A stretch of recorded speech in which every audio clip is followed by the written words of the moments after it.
Hello guys, welcome back to my channel. So in the last video, I told you up to the understanding level of teaching. Who gave the understanding level of teaching? Morrison. And the memory level was given by Herbert. Herbert is the main proponent of the memory level of teaching. Then comes the understanding by Morrison, and now the highest level, that is the reflective level of teaching. So here the name is not given कि किसने दिया reflective level of teaching, but I am giving you the name Hunt. Hunt is the name of the person, Hunt, Hunt, who gave the reflective level of teaching. This level is the highest and most practical level of teaching. Society expects that a person should be able to understand the whole scenario and apply his knowledge. This is also termed as the introspective level. Memory level में हमने रट लिया facts, हमने याद कर लिया. Understanding level में हम चीज़ों के बीच में रिलेशंस देखते हैं कि हम कितना को रिलेट कर पा रहे हैं, कितना हम समझ पा रहे हैं एक दूसरे के बीच में क्या रिलेशनशिप है. रिफ्लेक्टिव लेवल में हम क्या करते हैं, हम रियल लाइफ वर्ल्ड में उस नॉलेज को अप्लाई करते हैं या हम खुद से कुछ डिस्कवर करने की कोशिश करते हैं. So that's why it is an introspective level. हम एकदम गहराई में जाते हैं किसी भी चीज़ का. फॉर एग्ज़ाम्पल, जब स्टूडेंट्स पीएचडी करते हैं तो पीएचडी में जो वो थीसिस लिखते हैं, जो उनका वो टॉपिक होता है वो वहाँ पर रिफ्लेक्टिव लेवल ऑफ टीचिंग की ज़रूरत होती है, क्योंकि तब टीचर का मेन रोल नहीं होता है. So it is highly thoughtful and useful. The pupils occupy the primary place and teachers assume the secondary place. A learner can achieve this level only after the memory and understanding level के बाद ही इस level में आ सकता है. The reflective level makes the learners solve real problems, situations in life. The teacher needs to be democratic. The knowledge is not enforced. Here, the classroom environment is to be sufficiently open and independent. Merits of reflective level teaching. The teaching at this level is very much learner-centered होता है. मतलब learner पे ही ज़्यादा focus होता है इस type के teaching में. पीएचडी गाइड वो आपका काम नहीं कर देंगे, आपको वो जस्ट गाइड करेंगे, पर मेन रोल स्टूडेंट का ही होता है. There is more interaction between the teacher and the learner. This level of teaching is appropriate for the higher class. तो ये सारी कुछ चीज़ें हैं. फिर मेटाकॉग्निशन क्या है? It is a subdivision of cognition or a type of cognition. Metacognition is defined as the scientific study of an individual's cognitions about his or her own cognition. मतलब अपने कॉग्निशन मतलब क्या है? Cognition is a mental process that include memory, attention, producing and understanding language, reasoning, learning, problem solving. तो हर एक इंसान का memory level अलग होता है, अटेंशन लेवल अलग होता है, problem solving skills, decision making अलग अलग होती है. तो that comes under cognition. Metacognition क्या है? जब एक इंसान का अपने इन सारे चीज़ों के बारे में ज्ञान होना कि हाँ, मेरा अटेंशन कम है, मेरा अटेंशन ज़्यादा है, प्रॉब्लम सॉल्विंग स्किल मेरा इतना अच्छा है, मेरा इतना अच्छा नहीं है. So that is metacognition. मतलब अपने कॉग्निटिव स्किल्स के बारे में नॉलेज रखना, that is metacognition. So here's a stop over. A teacher offers many positive and negative examples in the classroom to support his or her presentation. तो ये कौन सा लेवल ऑफ टीचिंग में आता है? ऑटोनॉमस, मेमोरी, अंडरस्टैंडिंग या reflective? So the answer is yes, reflective level.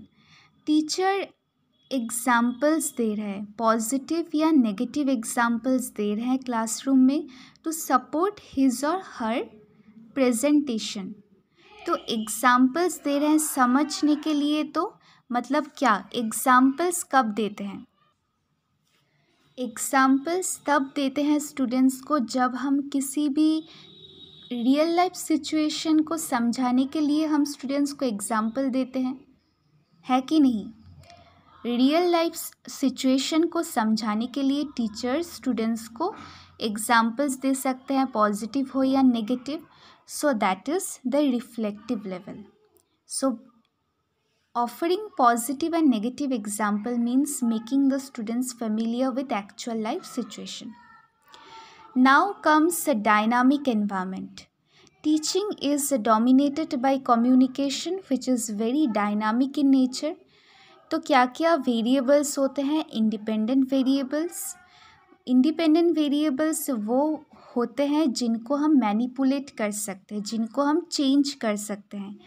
Dependent variables वो होते हैं जिनको हम ऑब्जर्व करते हैं, और इंटरवेनिंग वेरिएबल्स वो हम आगे जाके एग्जाम्पल्स के साथ पढ़ेंगे कि ये तीनों वेरिएबल्स क्या होते हैं। फॉर एग्ज़ाम्पल, सपोज़ एक टीचर है किसी क्लास में, तो वो एक एक्सपेरिमेंट करना चाहता है कि पीयर प्रेशर का स्टूडेंट्स के रिज़ल्ट में क्या प्रभाव पड़ रहा है। तो टीचर ऑब्ज़र्व क्या कर रही है यहाँ पर? रिज़ल्ट को वो ऑब्ज़र्व कर रही है। तो रिज़ल्ट बन गया डिपेंडेंट वेरिएबल, और पीयर प्रेशर जो हम मैनिपुलेट कर सकते हैं, हम किसी स्टूडेंट्स को पीयर प्रेशर से दूर रख सकते हैं या पीयर प्रेशर में ज़्यादा रख सकते हैं, तो वो बन गया मेरा इंडिपेंडेंट वेरिएबल, क्योंकि उसके साथ मैं मैनिपुलेशन कर रही हूँ यहाँ पर।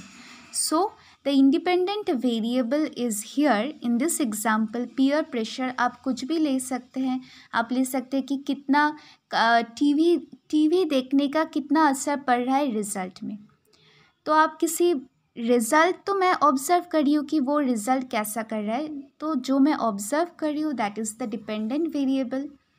और टीवी देखने का असर, तो टीवी मैं किसी बच्चे को कम दिखा सकती हूँ या किसी बच्चे को मैं ज़्यादा दिखा सकती हूँ, तो वो मैं मैनिपुलेट कर रही हूँ, तो दैट इज़ इंडिपेंडेंट वेरिएबल। तो ऐसा ही कुछ होता है एक्सपेरिमेंटल रिसर्च में भी, जो हम आगे जाकर रिसर्च एप्टीट्यूड में पढ़ेंगे।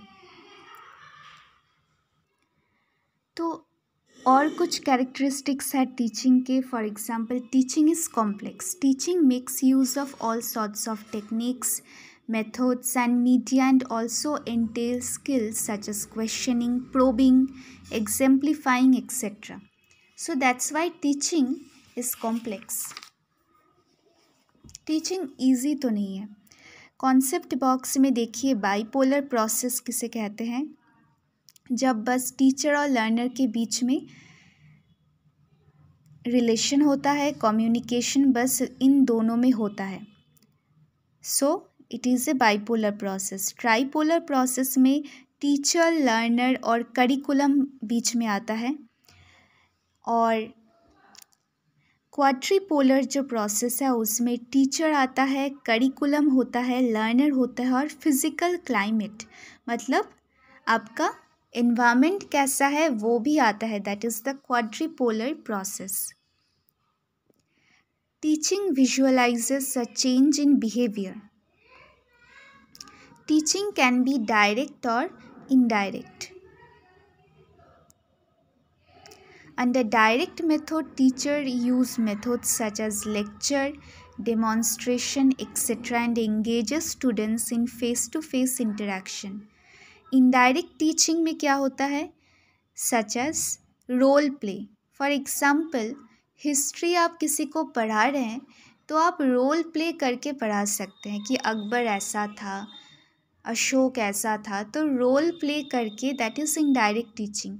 प्रोजेक्ट देकर, असाइनमेंट देकर होता है ना स्कूल्स में, असाइनमेंट दे दिया, लिखो इस टॉपिक के बारे में 10 मार्क्स या 15 मार्क्स का एक प्रोजेक्ट दे दिया. सो that is not direct teaching, that is indirect teaching.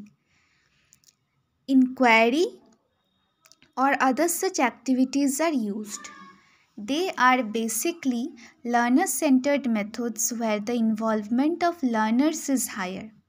तो इनडायरेक्ट टीचिंग में ना लर्नर सेंटर्ड होता है, क्योंकि वहाँ पर प्रोजेक्ट असाइनमेंट तो वो लर्नर ही बना रहा है. सो लर्नर्स का इन्वॉल्वमेंट ज़्यादा होता है इनडायरेक्ट टीचिंग में. Teaching can be vertical or horizontal. In vertical teaching, teachers may lead students deep into the topic. Vertical मतलब एकदम vertical ऐसा होता है, horizontal ऐसा होता है.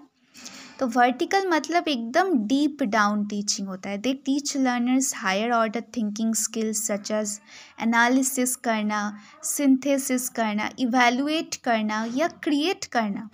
Conversely, horizontal teaching में more topics spread over several topics instead of going deeper into one topic. मतलब vertical teaching में topics कम होंगे पर एक एक टॉपिक को बहुत ही डेप्थ में समझाया जाता है. और horizontal teaching में टॉपिक्स बहुत सारे होते हैं. There will be many topics to teach, पर किसी भी टॉपिक को एकदम डीपर डेप्थ में जाकर नहीं पढ़ाते. ऊपर में बहुत सारे टॉपिक्स को पढ़ना पड़ता है. So that is horizontal teaching. Teaching planned हो सकती है, अनप्लान्ड हो सकती है. Closely related to education, learning, instruction and training. देखिए यहाँ से क्वेश्चन आया था कि टीचिंग और इंस्ट्रक्टिंग ये दोनों क्या सेम है, तो नहीं, दोनों सेम नहीं है. तो ये कॉन्सेप्ट बॉक्स बहुत इंपॉर्टेंट है, मैंने अंडरलाइन करके रखा है कि टीचिंग और ट्रेनिंग ये दोनों क्या सेम है, बिल्कुल सेम नहीं है. उनमें एक थिन लाइन ऑफ डिफरेंस होता है. The main purpose of imparting training is to equip candidate with specific और job related technical skill.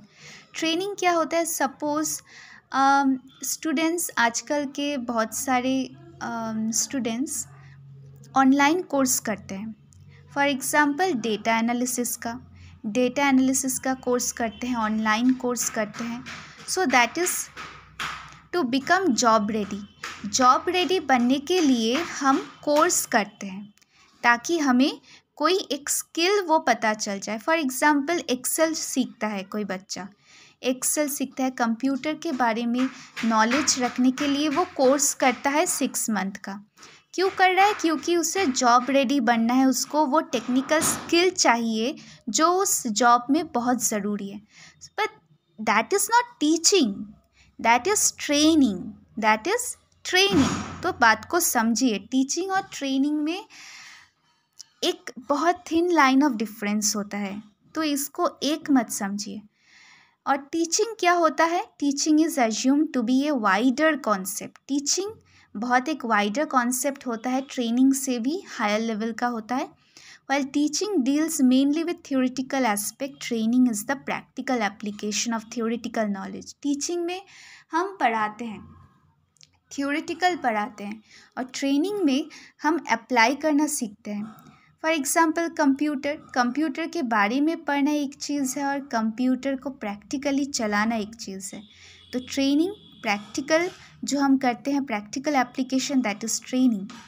Also, teaching seeks to impart new knowledge while training equips and enhances the already knowledgeable concept with tool and techniques to develop a specific skill set. एक skill set के लिए training दिया जाता है और knowledge के लिए teaching दिया जाता है.